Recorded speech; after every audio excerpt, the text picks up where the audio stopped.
Hello and welcome to the Cinementalist podcast for Cinementalist.com. My name's Andy. Sitting next to me is Floki, our bearded dragon mascot, and sitting opposite me is Liam. How's it going, my friend? I'm good, man. I'm currently on annual leave, so I'm feeling nice and chilled and recharging. How about you? Yeah, you've had the week off, right? Yeah, I've had the week off, and I also have next week off. Hey, superb. So by the time people are listening to this, I'll be in my second week, but it's a nice fortnight. It's going nicely so far. So yeah, well, when you're listening to this, you can think Liam's back at work now. Ha ha ha. Well, no, because I'll still be off. Oh yes, of course. Yeah. So you've got the second week. Yeah, that works. Yeah. Floki's had an early bedtime again. Still horny. Oh God, these randy teenage bastards. What are we going to do with them? Absolutely. Okay, then. Well, let's kick off the show this week with our usual dose of film news. First thing I want to talk about, this is from darkhorizons.com. Lupin. I want to bring this up just because I like saying Lupin in its French accent. Is this the show you discussed previously? Yeah, with Omar Sy. Following the success of the Omar Sy-led and Louis Leterrier-directed Lupin series, the pair are re-teaming with Netflix for a currently untitled French action comedy feature. The project serves as a follow-up to the 2012 film On the Other Side of the Tracks, starring Sy and Laurent Lafitte. Lafitte is also returning, and they're joined by Isia Higlin. The story follows two cops with very different styles, backgrounds, and careers. The unlikely pair is reunited for a new investigation that takes them all the way up to the French Alps. What seemed to be a simple drug deal turns out to be a high-scale criminal case wrapped in danger and unexpected comedy. Ooh. I liked Lupin. It was very French in that sort of stylish, quite funny way. I remember you saying some very positive things about it. It sounded pretty cool. I loved Omar Sy in it as well. I thought it was a really, really good performance. So I'm kind of hyped for that. I didn't see was it On the Other Side of the Tracks? I haven't seen it yet. So I may actually give that a watch and maybe review it in the premium. Yeah, why not? See whether that holds up. But I like that they're doing sort of a De Niro Scorsese team up thing. They obviously like working together and they're doing stylish, very French stuff, and I'm all for a bit more of that. Sweet, yeah. Yeah, absolutely. Second article I have this week. We were just talking before we started, actually, about piracy. And sort of, we're not going to get into the ethics of the piracy debate, but here's something that's going to make the rest of the non-US world fire up their VPNs. Blumhouse are teaming up with Epix, which is a premium TV cable service in the US, I'm reliably informed, for 8 original horror movies. Are you a fan of the Blumhouse stuff? Yeah, Blumhouse. I've seen like a few things from them that are pretty cool. But then they also did Antebellum. Yeah, which I still haven't seen yet, but you described it as a massive swing and a miss. I remember your review of that. Just flat out no. No. Well, Jason Blum, the head of Blumhouse Productions, is set to serve as executive producer on all of the movies. The first is titled A House on the Bayou. Comes from writer-director Alex McCauley, who did Don't Tell a Soul. They aren't wasting any time, as production is expected to commence in late spring. The current plan is to release the movie on Epix in December 2021. Casting is currently underway. So Epix, and I checked this earlier just to make sure I was right, is entirely a US-only service. There's no way for the rest of the world to get hold of it. So releasing 8 movies on it, horror movies, they're massively popular as it is. Releasing 8 movies on a US-only service just kind of annoys me at this point. Because I think surely at this point, especially after all the lockdown and everything, that really was the push towards everything being streaming. And once you get into the streaming medium, shouldn't content then be able to transcend borders? I know there's rights and distribution things and legal stuff to get through, but I just can get increasingly annoyed by something being geographically locked. Do you know what I mean? Well, I mean, for example, I know that there's Netflix UK and Netflix US, for example. But Netflix is still something that's available internationally. It might be, content may be dependent on the country, but it's still an international service. I don't understand why, but it sounds certain companies like, well, this one, for example, aren't even doing that. Why wouldn't you attempt to do that? Because surely it means more bank for you at the end of the day. It depends, I think, who Netflix are licensing their content from. Obviously, something like the US office is from an American TV network. So they have to negotiate a distribution deal as to what countries that can be shown in, where you've got the licensing for, what licensing they want to hold on to for future use. I kind of get that, but I think this is something that should increasingly fade away as streaming becomes more and more de rigueur, which I think it already has been at this point. But especially if you're making like original new content, and you're like Blumhouse, for example, quite a big production company, to lock themselves into an exclusivity deal with a company that's only going to show stuff in the US, I think it's just going to make people fire up their VPNs and torrent it.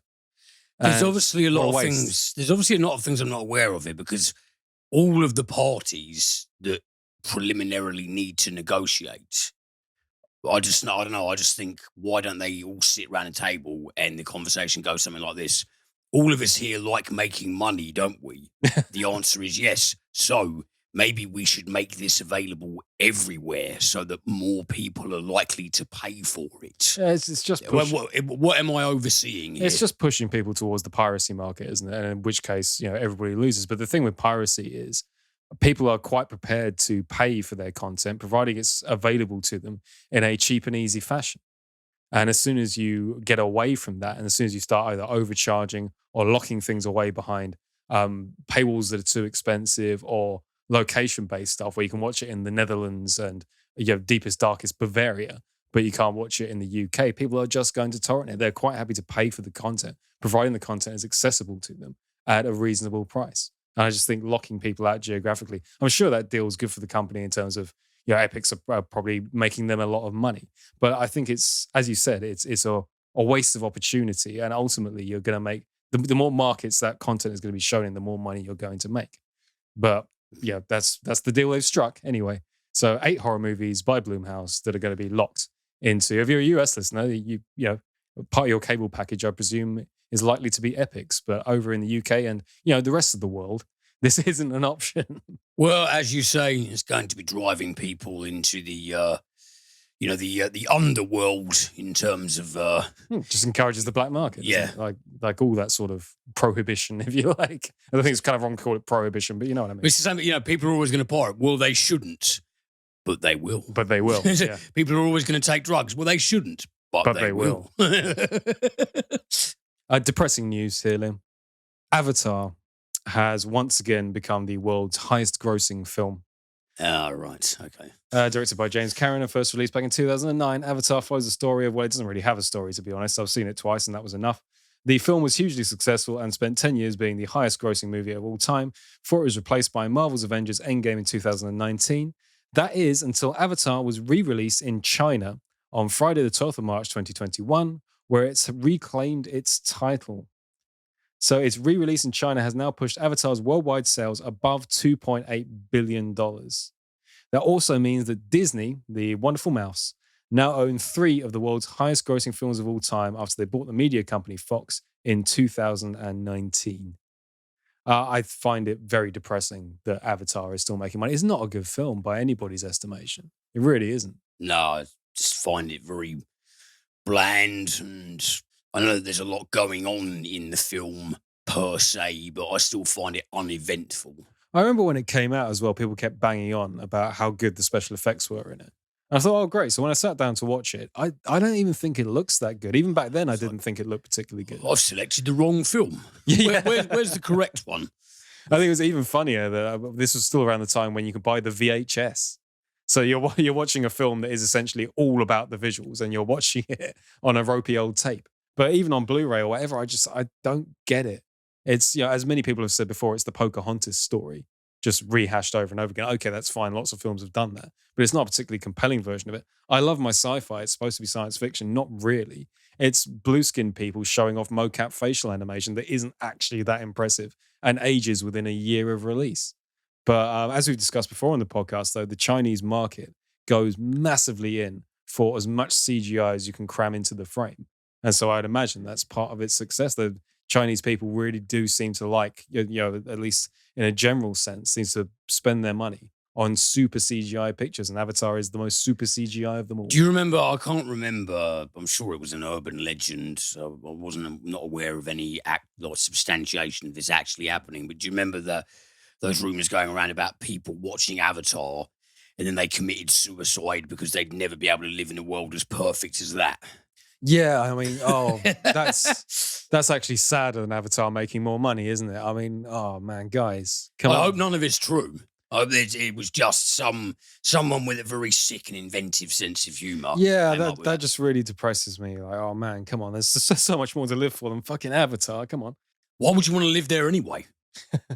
Next article here, Louis Theroux is planning a new BBC documentary on Tiger King's Joe Exotic. Wow. Haven't heard from Louis Theroux in a while, actually. What has he been up to? A lot of writing, I believe, and lecturing and that sort of stuff, although not during lockdown. And talking to Joe Exotic. Well, because Louis Theroux got the jump on this back many, many moons before Tiger King. He did I believe it was it's something like People Who Keep Exotic Animals. It was one of his BBC documentaries. And he interviewed Joe Exotic and went to the infamous zoo. And sort of that, I remember that when that program came out, it got quite a high viewership.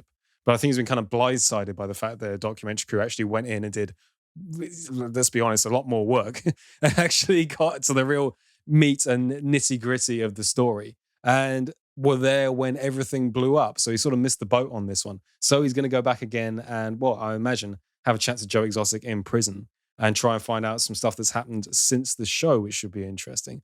But are we excited for this? I feel like I kind of know the whole Joe Exotic story now. Whatever happens next will be in the news. Has Joe Exotic, I can't actually recall properly, has Joe Exotic been imprisoned for life without parole?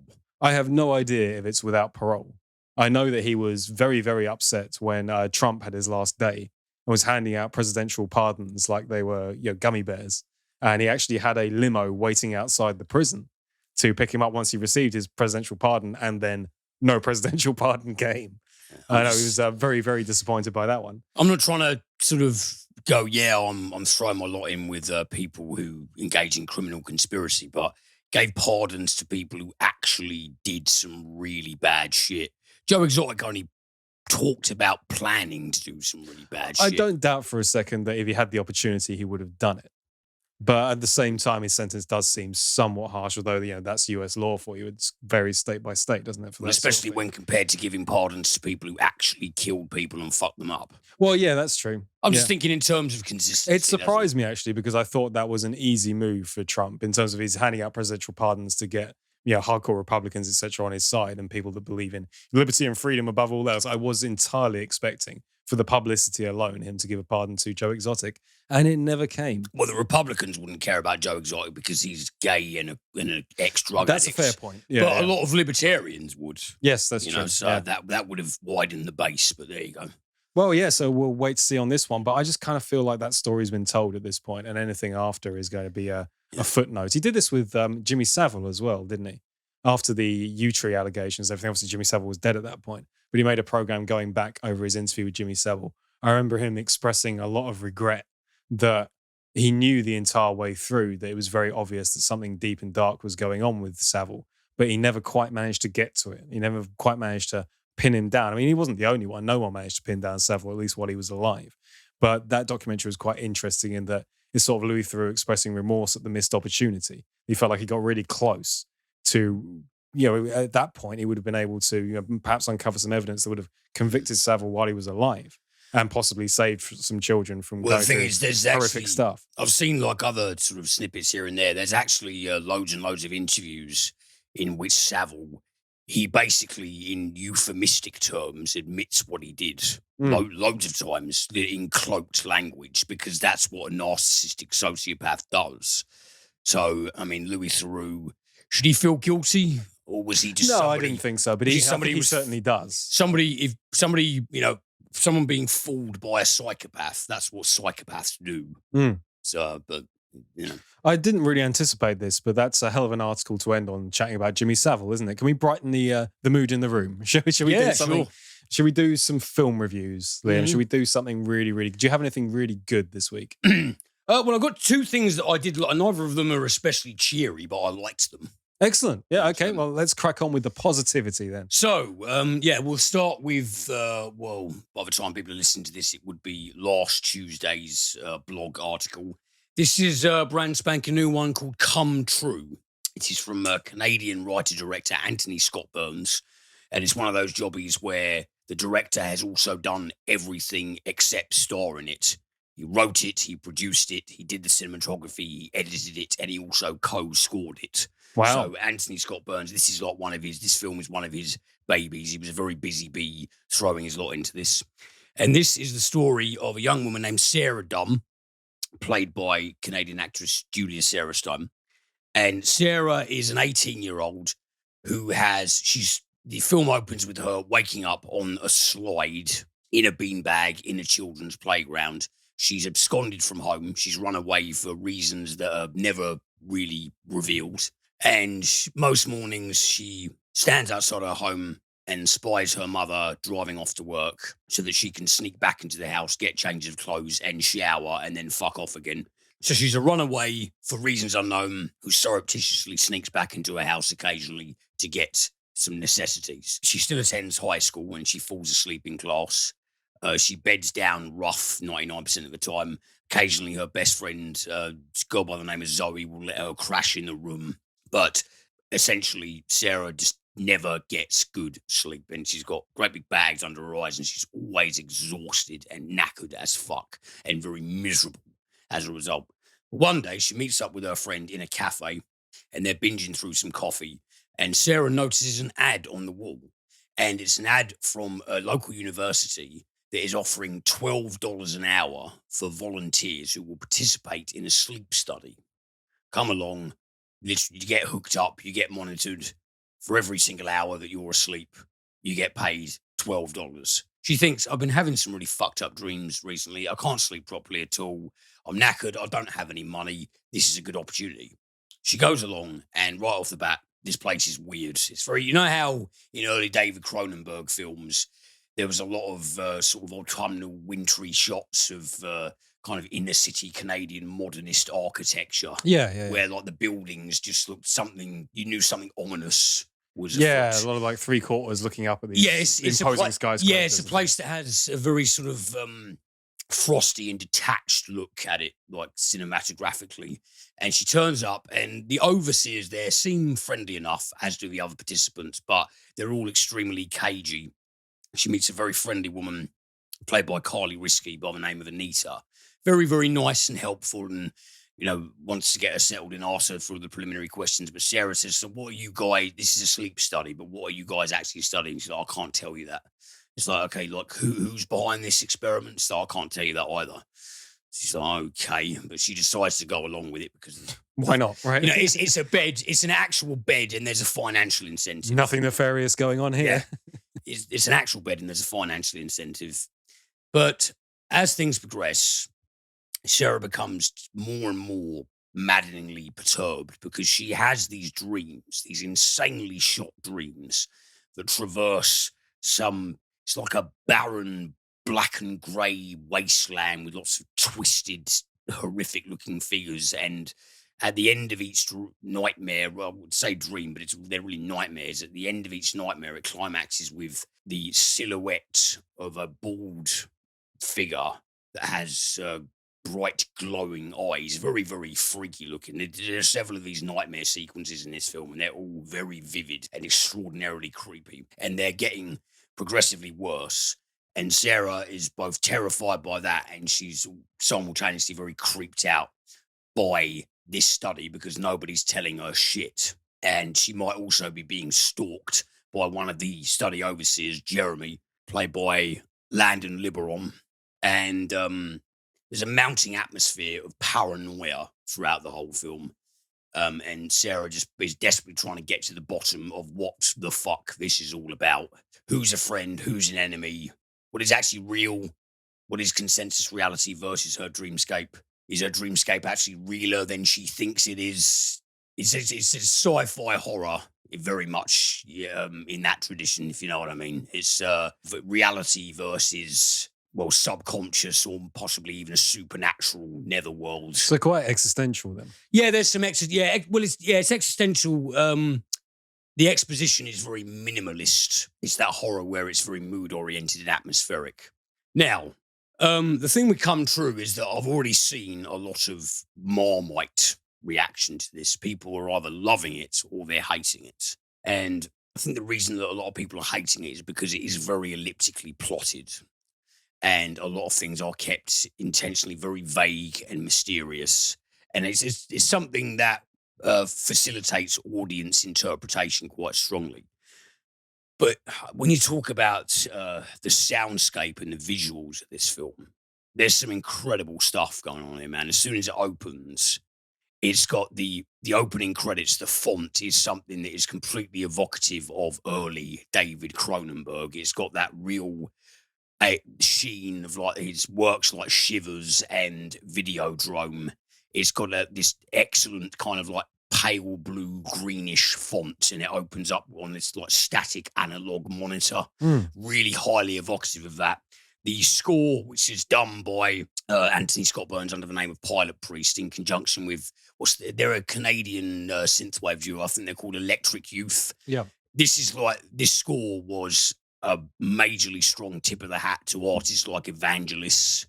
Really, really great retro wave that reminded me of Blade Runner several times. The head honcho of this study, a character by the name of Dr. Myers, played by Christopher Hetherington, he looks and acts like Eldon Terrell. So would you say then, with the Blade Runner comparisons, and this is a word that's bandied around far too often these days, but would cyberpunk be a descriptive term for this film? No, because it's these are like aesthetic homages. It doesn't actually share much in common with Blade Runner in terms of narrative conceits. Oh, right, okay. But in terms of aesthetic, because I said in the write-up, I strongly suspect that Anthony Scott Burns is a fanboy of David Cronenberg, Ridley Scott, and Michael Mann. And I mean all of those with the most positive intentions. That's a great list right there. Yeah. Because Ridley Scott essentially for the score's evocation of Blade Runner, David Cronenberg because there is a similar visual sensibility of the, autumnal shots of modernist architecture and a very detached, isolated, creepy feel that really heightens the paranoia.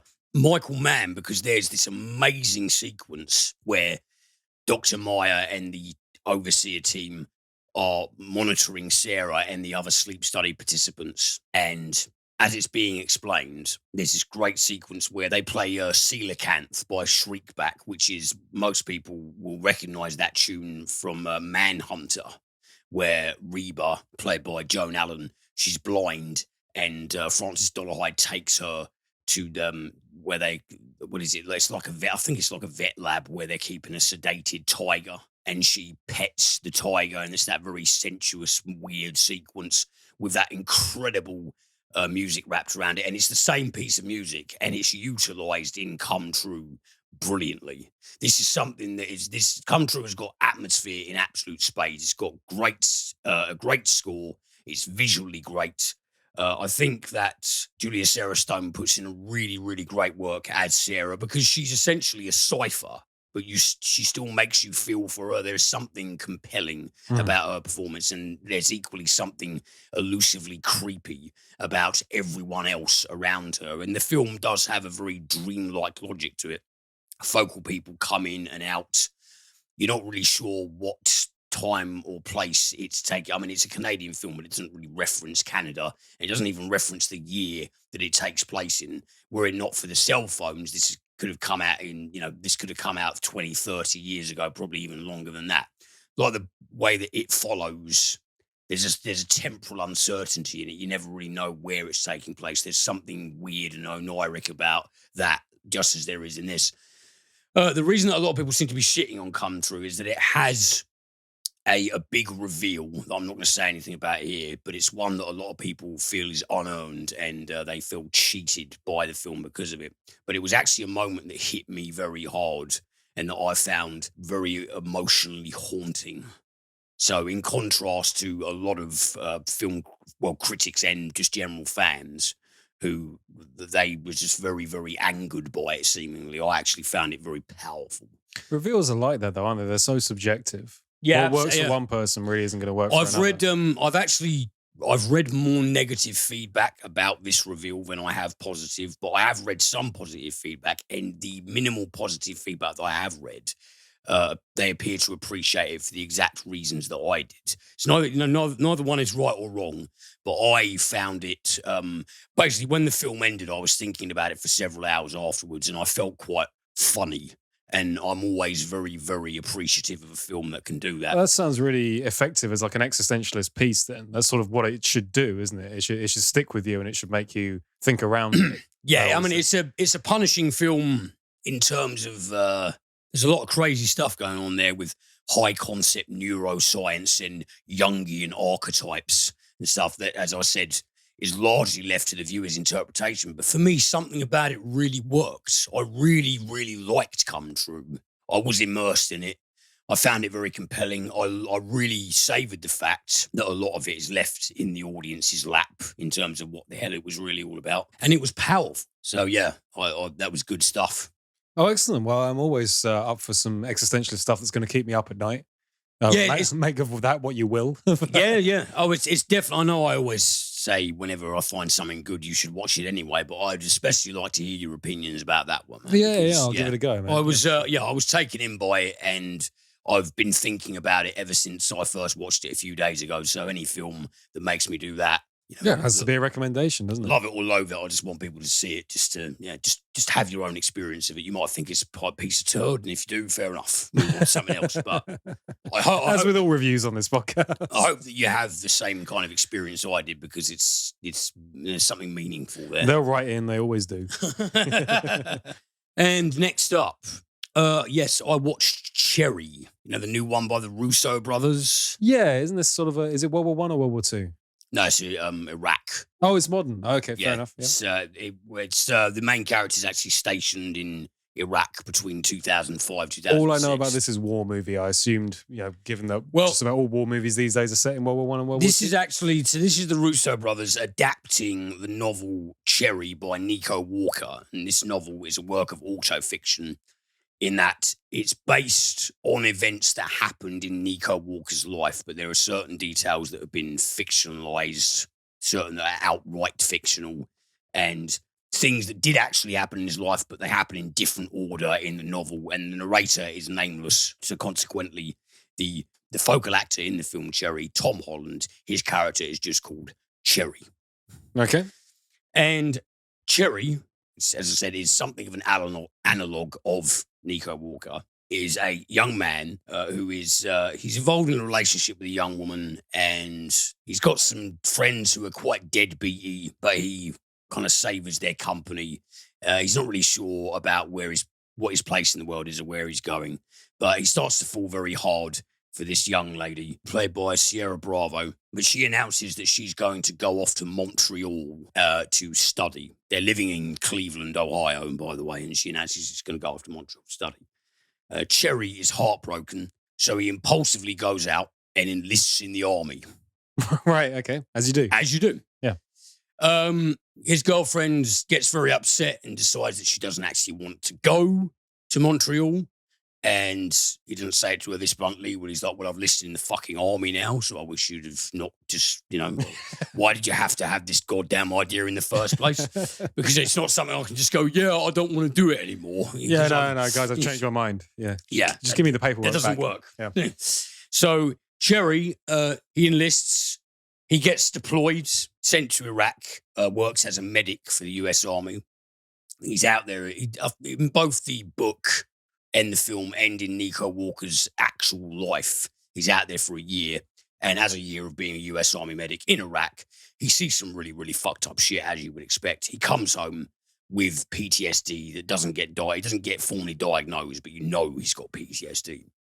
And this PTSD leads him to opioid addiction. And the opioid addiction puts him into massive debts to some dangerous people, and to pay off the massive debts to dangerous people in conjunction with having enough money to feed the opioid addiction, Cherry starts robbing banks. And all of this is stuff that actually happened to Nico Walker. He came back from Iraq with severe PTSD. He got fucked up on opiates as a coping mechanism. Got into loads of debt, owed money to some dangerous people, was always skint, obviously needed money to fund his addiction, so he robbed loads of banks. So war movie / heist movie. It's only briefly a war movie. It details his experiences in the army for about half an hour. Most of the film is taken up by the before and after his military career. The focal point is really his degeneration into drug addiction and the robbing of banks to facilitate his end. The Sierra Bravo's character, who eventually becomes his wife, he also gets her hooked on opiates as well. And so, yes, it's an auto-fictional story of a young man who started out relatively normal, got fucked up by war, came back and became a drug-addicted bank robber. Cherry's been getting lots and lots of hate Yeah, I have seen a couple of these pop up on my news feed, and I knew you were going to review it, so I didn't read their reviews. But I could tell from the titles that this isn't being well received. I've got to be honest, I don't see where it's coming from. Is it a perfect film? No, but it does not deserve the rabid antipathy it's getting. If I had one criticism of this film, it's that the portion, because it's divided into, I think it's 5 or 6 parts, and there's some stylistic choices on the Russo's parts that I could have done without. Like every single time it flashes up parts 1 through 5 or 1 through 6, it's in this glaring blood red that I didn't really like very much. I thought that was a little bit excessive. I didn't like that part. I didn't like the portion of the film where Cherry was deployed in Iraq at all. I found it quite tedious, actually. So it's very like badly aping Tarantino. He loves to do his Act 1, Act 2, Act 3, Act 4, doesn't he? Yeah, I suppose you maybe in terms of like visual, maybe in terms of font, some visual imagery, you could say it's aping Tarantino. I mean, it's not really aping it's not aping Tarantino in terms of dialogue or anything, but it does have, there are points where it adds a sort of garish stylization that I didn't care for. And I thought the entire sequence with Cherry's deployment to Iraq was quite boring and uninvolving. Outside of that, I actually thought it was a decent little film. Really, really liked Tom Holland's performance. I'm not actually that familiar with Tom as Spider-Man, but I watched The Devil All the Time by Antonio Campos, the one that came out late last year on Netflix. And I mean, I really enjoyed that film anyway, but I thought that Tom Holland was fantastic in that. And I think that he's extremely good in this. I think him and Sierra Bravo actually turn in really, really great performances. And there's a lot of Cherry breaking the fourth wall in the film. And it was something that I was worried was going to slip into excessiveness.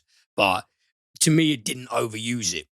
It didn't overuse it to the point where you were waiting for him to do it again. And whenever he did do it, I always thought it was a really nice little touch, personally. So it does have flaws. It has some stylistic setbacks. And the entire section where they surveyed his war deployment could have just been so much better executed. I found it plodding, and I did find that too derivative of films like Full Metal Jacket. But outside of that, I actually think Cherry was pretty decent.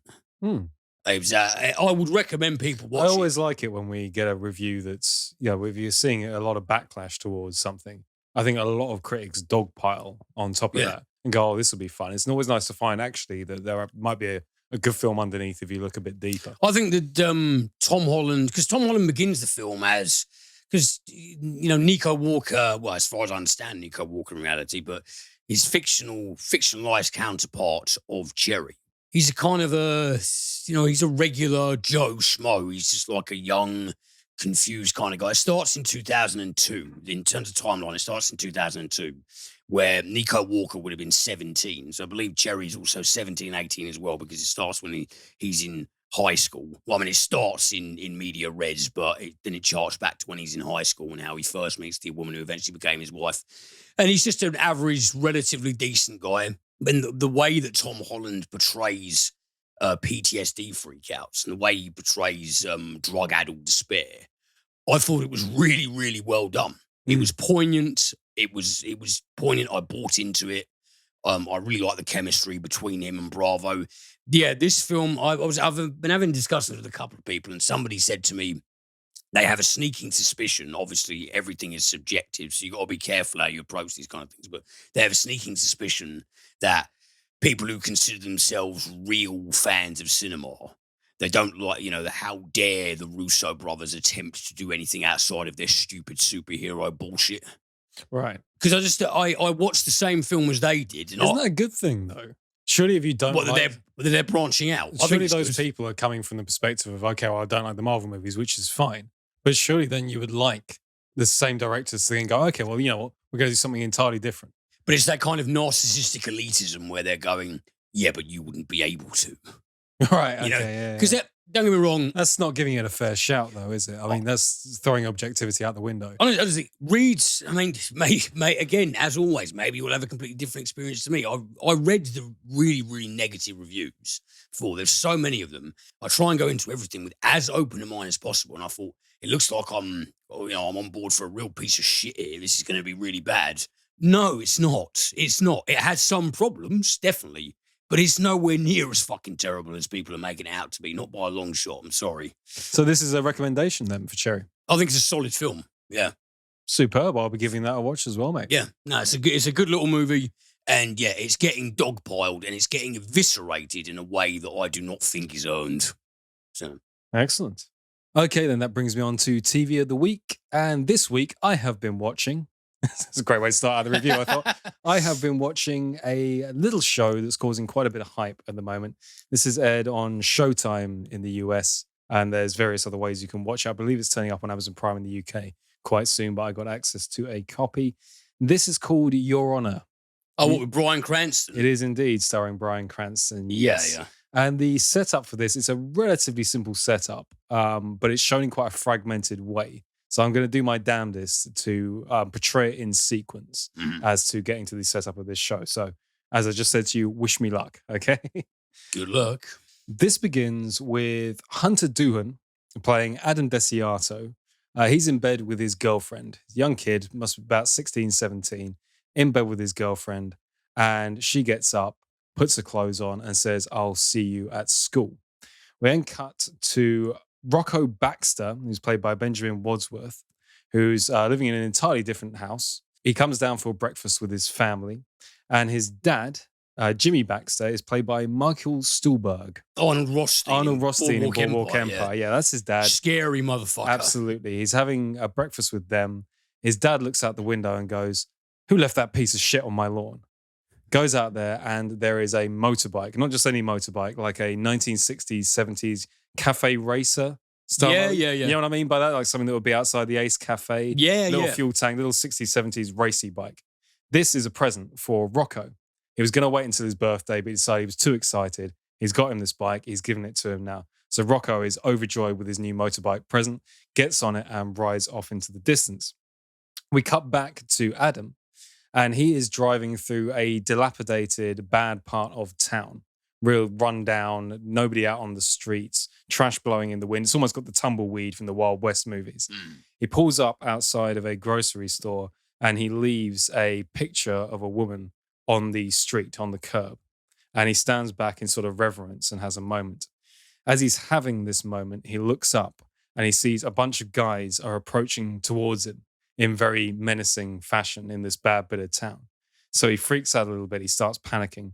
He runs and jumps into his car. His car is this knackered old blue Volvo estate. Jumps in, starts up the car, realizes that it's hardly got any fuel in it, and pulls away. So what he decides to do is he does a lap of the block to try and come back to this picture that he's left outside the grocery store. But when he comes back, he finds that there are even more guys there. He is trapped in this bad neighborhood. His car's running out of fuel. So now he's really panicking and he's starting to have a bit of an asthma attack. So he starts to drive away. And as he's driving away, this big black SUV starts pulling up behind him, flashing its lights and driving very fast. This is obviously these guys from earlier are now attempting to run him out of the neighborhood. So he's getting faster and faster. He's panicking and he starts to have an asthma attack. He's breathing really, really heavy. And he's reaching underneath the passenger seat next to him to try and find his inhaler. And his inhaler, you just can't grab it. It's beyond his reach. So he's fiddling around underneath the passenger seat. And all of a sudden, there is a huge bang. And what goes over the roof but Rocco Baxter on his brand new motorbike? Oh, dear. Over the roof of the car, slams into a lamppost. He gets thrown for ages. So Adam pulls over, gets out of the car, walks over. He's still having an asthma attack at this point, but now he's truly freaked. His shoulder's all fucked up. And there is this kid about his age lying on the street, bleeding out quite badly. It's very obvious that this guy is not going to make it. So he gets up to him. He tries to give him a bit of mouth to mouth, but it's obviously no use. He pulls his phone out of his jacket pocket, out of Rocco's pocket, calls 911. But because he's having an asthma attack, he can't speak to the operator on the other end. He just wheezes into the phone. Eventually, he panics so hard that he decides, screw it. This guy's dead. I can't get through to 911. I've already called. I've done everything I can do. He completely freaks out, gets back into the car and drives away. And on his way back, because his car's running out of petrol, he puts a hoodie over himself to cover up all the blood that was splattered on him from looking after Rocco, supposedly. Not really looking after, you know what I mean? But he tried his best anyway. Gets to a gas station, pulls a hoodie over himself, puts some gas into the car, and the driver behind him is beeping his horn, wanting him to hurry up with the gas.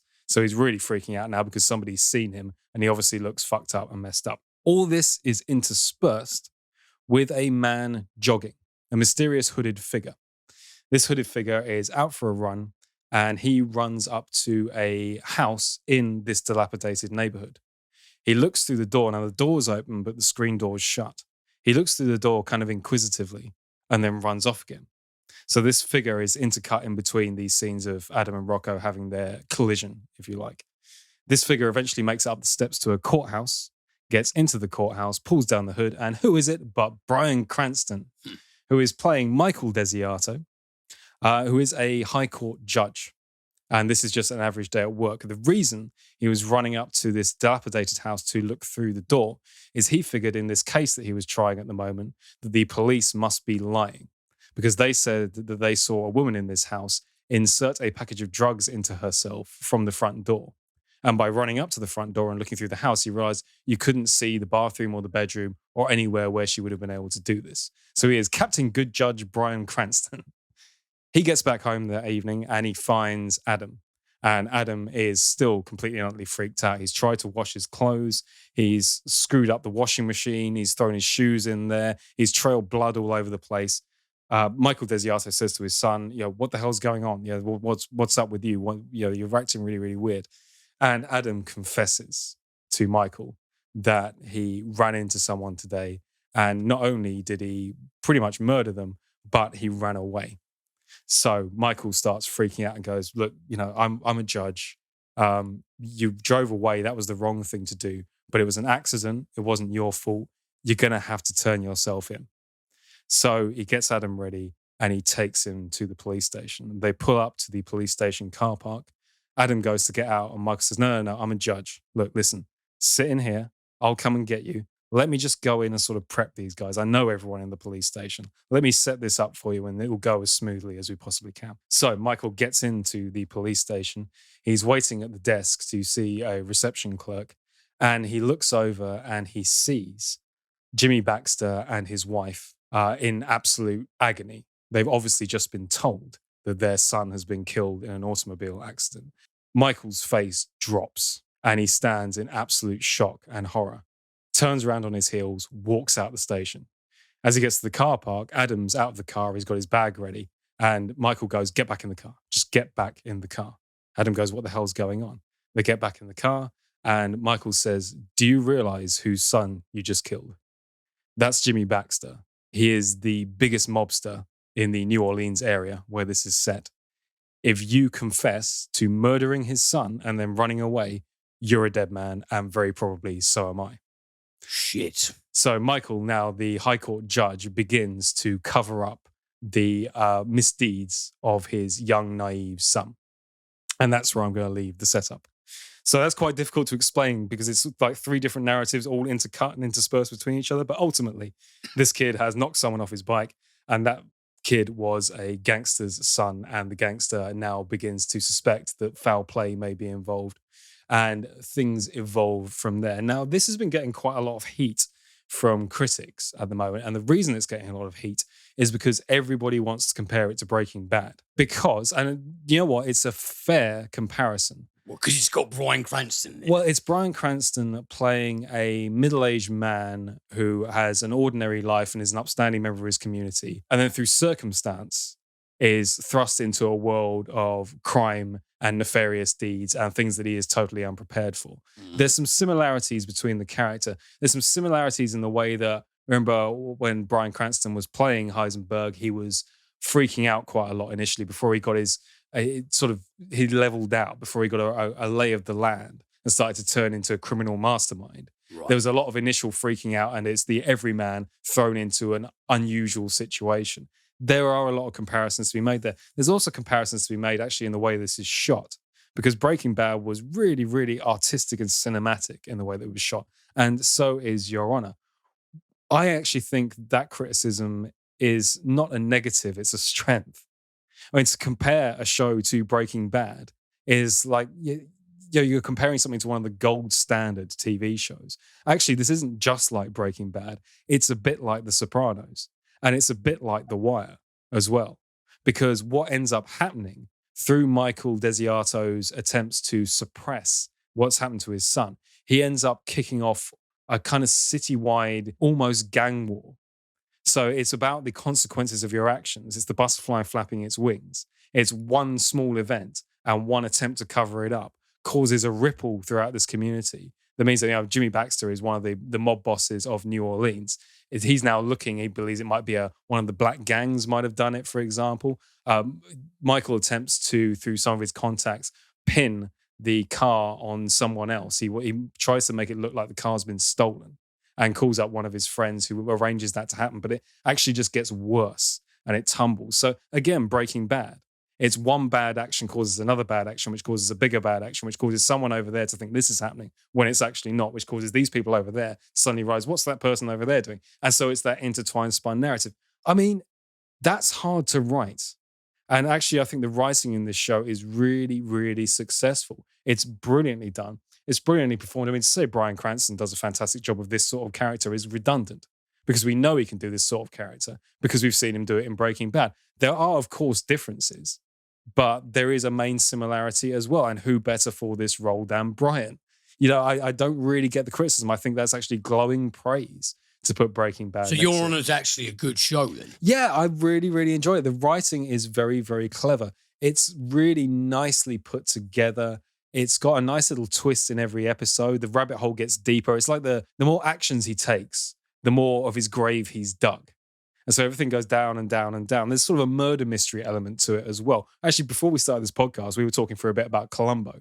And the funny thing about Columbo is that it's a detective show in reverse, and that it shows the criminal act and you know who did it. And then the rest of the show is watching Columbo try to figure it out. Actually, that's an apt comparison here as well. Because he's a judge, he's got friends who are police officers and high up in the government and things like that. He's the photograph, by the way, left in the opening. I don't feel bad about putting this in, actually, because it's revealed fairly early on. The photograph that Adam was putting in this bad piece of town was of his dead mother, who was murdered outside a grocery store in this area. So Michael's got this overprotective nature towards his son because he's the only family he's got left. His ex-wife's mother is a senator. So all around him are all these people that are very, very good at figuring out justice when someone's lying. And he's a judge. I mean, so he knows what's going to carry well in a legal case, what he can get away with, ways to distract cops. And every time he thinks that he's getting somewhere with it, he's actually done something very clever. He's destroyed by circumstances. Again, the butterfly flaps its wings and something else falls over in the background, and wait for that because it's going to come back later. So there's a murder mystery element to it. Really, really hard to write. And I think Your Honor actually pulls it off really, really well. I was quite impressed by this show. A standout performance here, other than Bryan Cranston, who we always know is going to be brilliant. He's one of those actors that he's just going to be fantastic in everything he does, and he's built for this role. So he's obviously brilliant. Hunter Doohan actually does a really good job as his sappy son, who's really into photography and doesn't really understand the consequences of what he's done. Dad's sort of taken care of it, and he's quite a sheltered kid. Plays that really nicely. But standout performance is Michael Stuhlbarg as Jimmy Baxter, because Michael Stuhlbarg is wonderful at being intimidating. He scares the shit out of me. Yeah, he's got a way of smiling without smiling. He's got very sunken eyes. And watching him in this as well, he does a really good job of this. Never ever blinks in that way that's so beautiful, and very much the same way Anthony Hopkins did in Silence of the Lambs. Not blinking is an easy way of unnerving your audience. Michael Stuhlbarg is brilliant of it. His line delivery as well, the way he can go from very calm and very demure to unbelievably angry in a second, makes him so compelling to watch on screen. This is a wonderful, wonderful role for him, and he eats it up with the relish that you would expect. So to watch Michael Stuhlbarg play a gangster again is just fantastic. He's a Scottish mobster, which I thought was weird.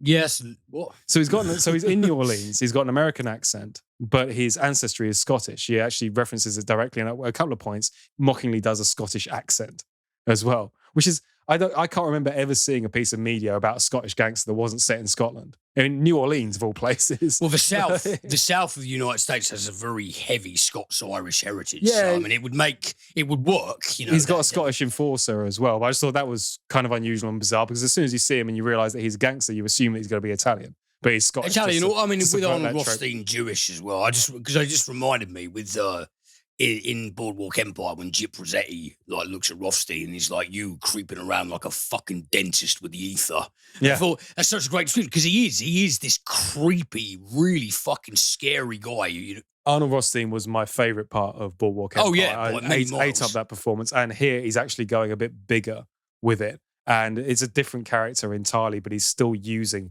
that ability that he's got to be absolutely terrifying. And this whole show's worth watching for him alone, really. I mean, you've got those two facing off against each other, which is just wonderful to watch.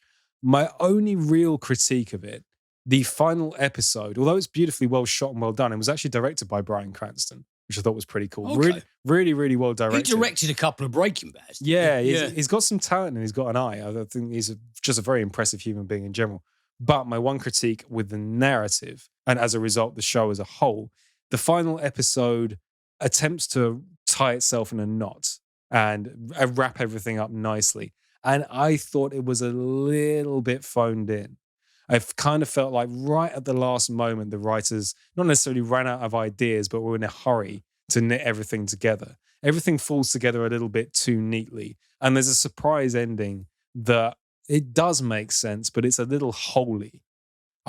Thinking back on it afterwards, after I watched the final episode, I sat for about 10 minutes and thought about the ending and thought, yeah, I suppose thinking about it, actually, yeah, that does make sense. But a show with a shock ending shouldn't do that. The shock ending should be, oh, wow, how clever is that? It's subverted what I thought was going to happen. Actually, it's more like, oh, well, that's happened. Oh, okay. And then you think about it for a bit and go, yeah, okay, yeah, it makes sense. So it's such a shame that the writing was so good up until that point. And then when it tries to do a shock reveal at the end, it's not, it's a little holy. It's a little suspension of disbelief ruin. Not too bad. I wouldn't say, You mean holy as in full of holes? Yes, as in, yes. When you said holy, I thought you meant like... Sorry, did I say it as holy? No, I thought for a moment you meant holy. No, I mean, as in... it's a little... Swiss cheese. Yeah. Oh, right, I see. Sorry, yeah. But then thinking about it, actually, it does make a lot of sense. But it doesn't make that quite clear enough. And I feel like it could have done better. That being said, though, I don't want to turn anybody off I don't want people to watch this and go, oh, well, I'm really, really enjoying this. But when it gets to the ending, I already know I'm going to be disappointed. It's not disappointing. I just think it could have been done a little better. But that's my primary critique of Your Honor. I actually think other than that, it's a very, very successful show. And people comparing it to Breaking Bad and going, oh, it's just Bryan Cranston doing a Breaking Bad-like character again. What higher praise can you get than that? There's the city-spanning thing of The Wire. There's a little bit of the gangster Sopranos stuff and the man leading a double life and trying to keep it from his family. I mean, you're Breaking Bad, The Sopranos, and The Wire. Can you think of 3 fucking better shows than that? No. If you can make an apt comparison to all 3 of those shows and goes, yeah, well, it's doing that, then doesn't that make it brilliant by default? I'm not trying to be contrarian, but I did just think of Deadwood. Yeah, okay. I think that belongs, I guess he'd have to throw Cowboys in there somewhere. Just because you asked. Sure. That's it, though. That's it. Yeah, people go, oh, it's just doing that again. Well, it's kind of doing that with the murder mystery narratives and a bit of a twist. It's very well shot and very well acted and very compelling. And I watched it all the way through to the end, really desperate to know what happened next. In which case, I'm going to put the Andy stamp on it and say, it's a really good show. And if it sounds compelling to you, please do give it a watch. Well, mate, Bryan Cranston, I fucking love the guy. So I'll be checking that out big time. He's reliably brilliant and he's fantastically brilliant here with this huge, brilliant script to support him. And he's got Michael Stuhlbarg to play with. And that's just really, really wonderful to watch. Bryan Cranston's one of those rarefied people where even if I've watched something in it and the thing itself sucks, he never sucks. He might be in something that's a piece of fucking shit, and this certainly doesn't sound like one of those, but even if it's a piece of dog shit, Bryan Cranston is still Bryan Cranston, i.e. he's reliable, he's good. Yeah. I think it's a really, really accomplished show, and don't let the comparisons put you off. Let them encourage you, because I had a really good time with it. Yeah, I'll be checking that out. Sweet. Okay, then, so to finish off with trivia, as we usually do, I decided off the back of the fact that Bryan Cranston's a judge, and that puts me, I'm going to do judge-related trivia. Off the back of Bryan Cranston being a judge, I decided that was enough of a link to me. I'm going to do legal trivia. Because spurious we are indeed. Yeah, we've never done legal trivia on the show, so I've got some weird law cases, and I've got some weird laws. I find the law fascinating, man. I wish I had fucking gone to law school. Now that I'm 33, I wish I had actually gone, I want to be a lawyer. Yeah. Because I'm fascinated by the fucking law. Let's start off with this. This is the case Leonard versus PepsiCo.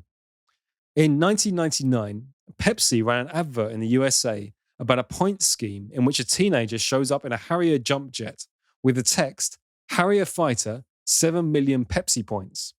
An enterprising 21-year-old saw that points could be bought for 10 cents each and sent in a check for $700,008 to gain the required 7 million points. When Pepsi refused to let him claim a jet worth roughly 23 million, he took them to court for breach of contract.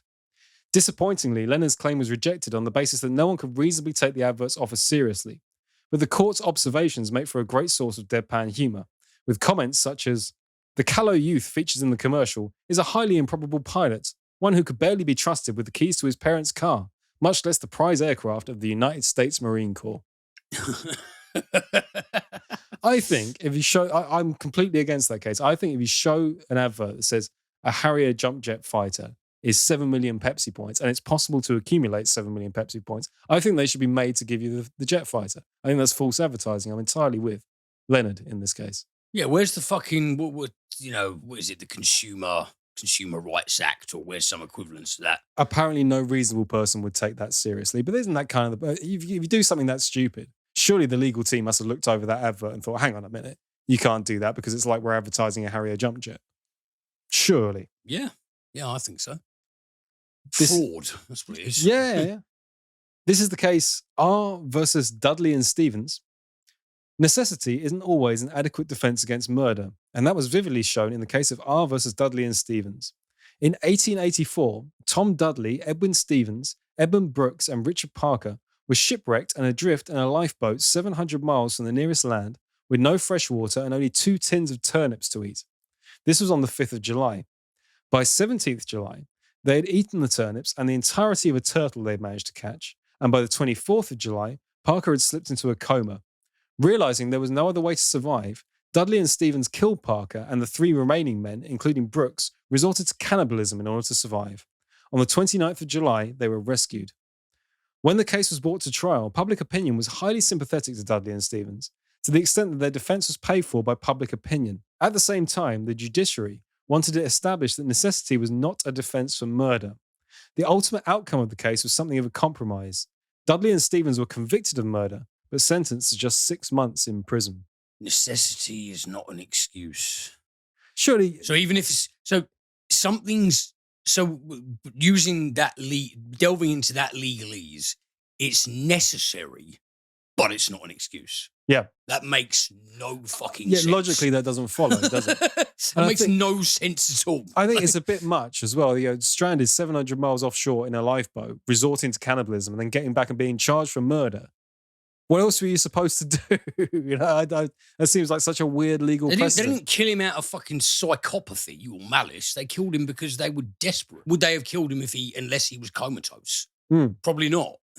I think it's quite interesting that public opinion was highly sympathetic and their defense was paid for by the public. Well, it sounds like those people actually have a fair and empathic view of That's surprising, isn't it, that they were so empathic about it? They went, what else are you supposed to do when you're starving to death? You're not a cold-blooded murderer. You're famished, and your psychology is going to be influenced by that as well. So, yeah. I don't think they should have done any time. In 1954, 4 men in a criminal gang decided to commit a murder and make it look like an accident. They brought their victim to a hut, got him heavily drunk, and hit him around the head with the intent of killing him. Believing they had killed him, although they'd only knocked him unconscious, they threw his body over a cliff.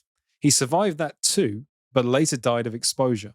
To commit murder, you need to have a mens rea, which means a guilty mind, and actus reus, guilty deed, at the same time. Killing someone when you didn't intend to isn't murder, and thinking of killing someone but not doing it isn't murder either. In court, the gang argued that they had intended to kill him in the hut, but actually killed him by leaving him exposed to the elements at the base of the cliff. But the mens rea and actus reus had not happened at the same time. In much the same way as if you thought of your friend, "I wish you were dead," and then accidentally dropped a piano on them 2 months later. The earlier thought wouldn't make the accident count as murder. But if this seems absurd, be reassured. The ruling said that it was all part of the same act and found them guilty of murder anyway. As I would fucking hope. That's a bullshit defense. It's quite clever. I quite like the thought behind it, but in I think it's fucking cheeky. I hope they got the full force of the law thrown at them. Apparently so, yeah. On to weird laws here. King Henry VIII imposed a beard tax that every man must pay to wear facial hair. Designer beards, rugged manes, and tickly tashes are all the rage nowadays, but in 1535, King Henry VIII made you pay for the luxury. He introduced a beard tax that lined his pockets and filled his dinner table. Moreover, the higher your social standing, the more you had to cough up. What if you couldn't pay? Shave it away. Thus, beards became a symbol of status and money. Wow. Yeah. So when you see a bearded man in a Tudor portrait, well, he was having his portrait painted, I imagine he's pretty rich. But you'd have to be rich enough to own a beard. Me and you have got beards, and we're not exactly flash. So. Yeah. I'll tell you what, if you try and make me pay for mine, it's fucking coming off. I'm telling you now. One of the things in my research for this that came up was that Denmark has a load of really weird laws on their books. You'd like to hear some Denmark laws? Yeah, go on. This is my favorite. In Denmark, there is an old law which has never been revoked, stating, if the sea between Denmark and Sweden freezes and a Swede walks over the ice, you are allowed to hit him with a stick. Jesus. I guess I don't really know much about Nordic history. Were the Danes and the Swedes on opposite sides or something? I like that you're not allowed to murder him or capture him or anything like that, but you can, only with a stick. You can hit him with a stick. You can hit him with a stick. That's the way the law is written. In Denmark, it's a legal requirement that you must check under your car for children before pulling away.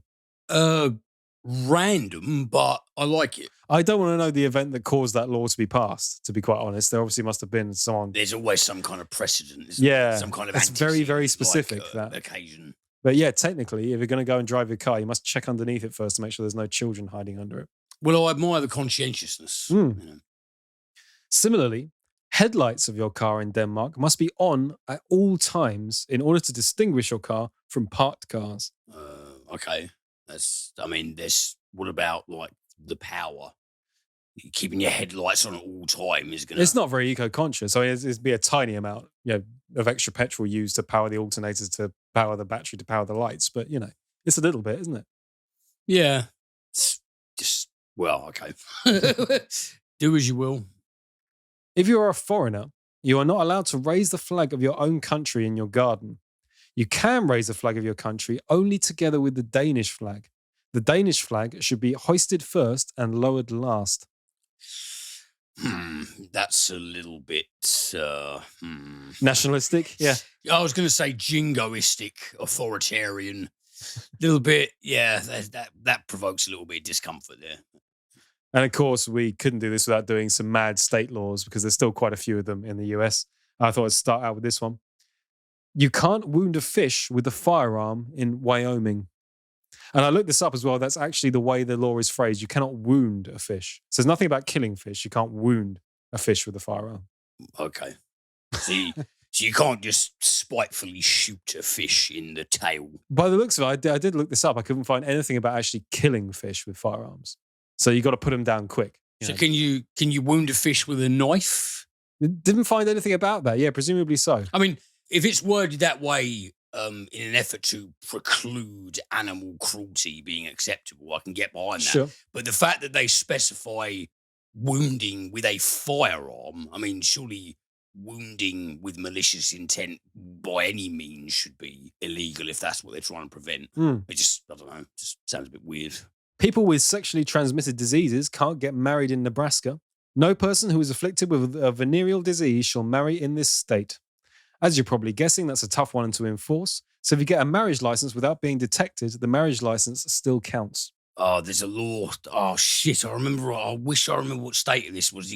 There's a law where you can get arrested if you try and teach like a buffalo to swim while wearing a dressing gown. I've got something similar to that, actually. Farmers can't sell pickles to customers at farmers markets in Connecticut. It's a myth that a pickle has to bounce to legally be a pickle, but it's not a myth that you can't sell a pickle, bouncing or otherwise, if you're a farmer in Connecticut. Salsa, too. Anything with a pH value at 4.6 or below is forbidden. Why? I have no idea. Someone murdered by a pickle. Allergic to brine. I have absolutely no idea. In Arkansas, you can't honk your horn near a sandwich shop after 9 p.m. I looked this one up as well. This is, I've actually got the reference here. I thought it was worth writing down. This is section 18-54, sounding of horns at sandwich shops. No person shall sound the horn on a vehicle at any place where cold drinks or sandwiches are served after 9 p.m. Do you reckon it's because I don't know, some owner of a sandwich shop, people just like let them know that they were about to enter for service by sitting outside and just going, "Burn!" Yeah. I'm going to right outside a councillor's house. Yeah, just a noise. Yeah, exactly. You know, a noise ordinance or whatever. My final one here, and possibly my favourite out of all of them. It's really difficult to pick. They're all pretty good. In a small town in Maine, it's illegal to park in front of Dunkin' Donuts specifically. This is the town of South Berwick, and I found the article here. This is parking, standing, and stopping. Main Street West. You are not allowed to park in front of Dunkin' Donuts to a point 25 feet south. This is apparently because the Dunkin' Donuts is so popular in this town, it regularly caused traffic accidents before the law was enacted. Well, okay, so there's a semblance of sense there. But like it's not donut shops or cafes or businesses or anything like that. That Dunkin' Donuts over there. Just that one. You will be charged against the law if you park in front of that Dunkin' Donuts. Superb. Jesus. Okay, well, that brings us to the end of our free podcast this week. We're about to go and record our premium one. We've got a lot to talk about this week. What are we kicking off with? Well, very sadly, Yaphet Kotto died this week. It'll obviously be last week when you guys are listening to it. So I'm going to go through a few of his films to talk about why he was a really great actor and sort of pick a handful of his movies that were really, really good and that wouldn't really be what they are without his contribution. And I also watched a great little movie that came out a few years ago. So we're going to do a little reintroduction of So Bad It's Good. So Bad It's Good, it's back by popular demand. Got a very, very fun one that does have a cult following, but I just want to propagate it in case there's anyone out there who's not aware of it because it is great fun. And also, even more fun, I found some British Film Institute quizzes online, and I'm going to be testing Liam on his film knowledge. I did these quizzes earlier. I know my scores, and I didn't do very well. However, your knowledge is much more encyclopedic than mine. I think you'll be all right. But as well, of course, the audience can play along at home. I hope so, because otherwise you're going to fucking embarrass me. Well, the audience can play along at home as well, so see how you do. So there's a Kubrick quiz. There's tons of really good. Some questions in there are really easy. I'm looking forward to it. Yeah. So if you'd like to experience our premium content, please check out cinementalist.com for a link to our Patreon page, or you can Google Cinementalist and click the link. You can also follow us at Cinementalcast on Twitter, and you can follow Liam at... Liam at the movies at Wacko Jacko's Flicks, and I'll just add it in there because I haven't said it for a while. It's FLIX. And you're deeply embarrassed of that fact. And I didn't spell it that way on purpose. And I've explained why a million times, but if I could spell it CKS, I would have. Okie dokie. Well, I hope to see you over on the premium stuff. If not, free podcast next week. Thank you very much. Thank you, people.